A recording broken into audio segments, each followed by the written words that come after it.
When you start seeing people like have a cuff on their forearm and just start holding a handle, which I call them Bluetooth handles, by the way. When they start using Bluetooth handles, like, and putting foam rollers through their arms, holding shin guards and having mouth guards whilst you're training, I think a lot of that stuff is just complete bollocks, if you ask me. Yeah. Like, it's because you're living in isolation. And what's really annoying about it as well is that, like, you'll get these guys, they'll like take a row and they'll be doing like a fucking hip abductor on it or some sort of weird ass shit, which is like, you like literally, like, if you understood how cables work and where to place it, you could do the same thing on a cable, which is minimal setup. And people, they have large followings. People are watching them and they're thinking, oh, I need to go into the gym, I need 2 daisy chains, I need 2 cuffs, a mouth guard, a load of shin guards, and I need to take up a rowing machine, hook it, and then just do some cable and then do some rowing machine hip abductions.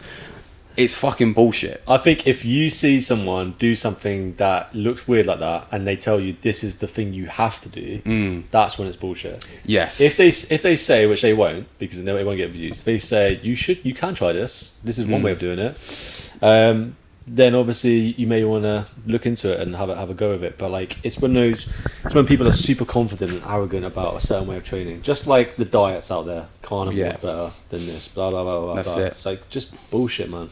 I think the message to kind of take away is like, stick to like traditional movement patterns, like a vertical row, a vertical press, horizontal row, horizontal press, a squat pattern, all that kind of stuff. And a hinge. And a hinge. And then there's 2 more, do you know? There's the rotation, which... Yes, rotation. And then there's the 8th one is locomotion. Oh. Walking counts as its own movement pattern. Oh, I didn't know that. I didn't fucking know that. That's interesting. Yeah. But yeah, like all those, and then just like use some of the principles from science-based lifting that you feel comfortable with, like, you know, training to failure, like, I think is a really good one. Keeping tension on the muscle consistently is another good one. And yeah, just like, don't train like a pussy, train like a beast. Yeah, actually, that's probably the most important thing. Yeah. Too many people are soft, man. Yeah, you got to train hard. And the science-based lifters are so focused on like perfect tension that they don't put enough oomph into it. It's like, oh, I've got to be like 3 or 4 reps in reserve. Yeah. And again, this is like where they've changed their tune. Like Jeff Nippard used to say this quite a lot. He goes, oh, I'm going to stick 3 reps in reserve, 7 IRR. How the fuck are you going to know if you're 3 reps in reserve? How are you going to gauge that? Because you probably had this with clients, and you ask him, how many reps do you think you had left? Like, oh, probably 1. You get them on the exact same weight, exact same set, and you just tell them to keep going. 10 more.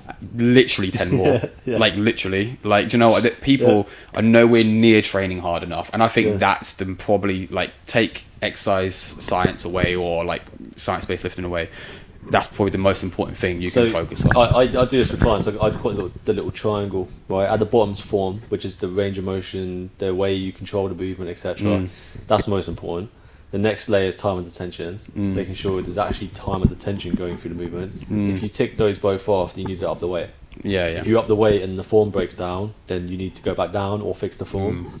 If the form's good, if you go up in weight, but the time and attention is bullshit, you got to take more time and attention before you move up in weight again. That's it. And that way you have some kind of idea about how you should progress, and you're not just doing stupid weights and breaking your form. Yeah, 100%. It's just like form technique. I like to get people to move it slow, and then get the reps first with the weight, increase the weight, reps, then weight. But you'll find you'll get to a weight where it just doesn't move, and then it's just make sure your form is good around that weight, earn the right to go up, and just make it move better. But if you go through periods where like, you think your form's going to break down, you've overshot it. And that's where this is going into a different topic, but that's where then things like drop sets and rest pauses become quite valuable. They can be often plateau breakers. Yeah, just like intensifiers. Push you through those points where you're stuck. Yeah. And if you're going through that, guys, like, you shouldn't be doing drop sets or rest pauses all the fucking time. Oh no, they'll destroy you. But like, if they can be used for smashing through like spots where you're stuck. That's it. Things like that. Even if you just like drop the rep range, like if you do like, okay, well, I'm stuck at this weight at 8 to 10, but if I just go 6 to 8, then I can still keep that same weight and then just move it from 6 up to 8. That could work as well. But absolutely, like intensifiers, like rest pauses are really, really good to kind of push through plateaus like that. Yeah. So yeah. I hope you guys found this valuable, because science-based lifting needs to go in the bin. All right. Well, no, we're not really, but